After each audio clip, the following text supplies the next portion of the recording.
አላላኬላ እና አካባቢው ለብዙ ዘመናት ነበር። እኛ ቦታውን አልሰራነው፣ ቦታውን ያየነው። ብዙ ጊዜ ኢትዮጵያውያን የተወሰደብንና ልናስመልሰው የሚገባው ነገር አይናችንን ነው። አይናችን ከወንዞቻችን፣ ከመስኮቻችን፣ ከባህሎቻችን፣ ከወንድማማች እሳቢዎቻችን ተነቅለው በጥላቻ፣ በክፋት፣ በመሰዳደብ፣ ባልባሌ ነገር ላይ እንድናተኩር ሆነዋል።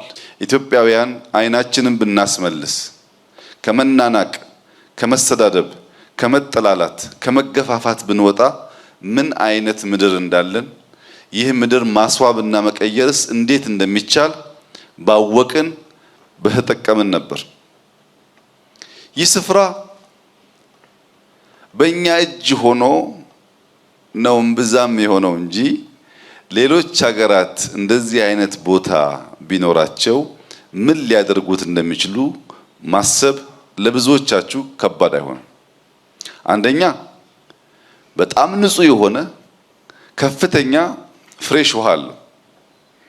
በግድቡ ምክንያት በጣም ከፍተኛ የሆነ ውሃ አለ።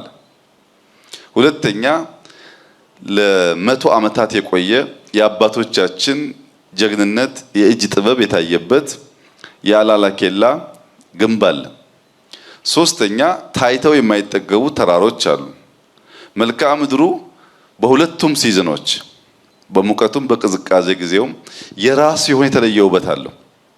ጠዋት ስንነሳ ፀሐይ እዚህ ቦታ በተለየ መንገድ የምትወጣ እስኪመስል ድረስ የተለየ ውበት አላት። ማታ ስትጠልቅም እንደዚሁ ሌላ አካባቢ የምትጠልቅ እስከማይመስል ድረስ በተለየ ውበት ትወጣለች።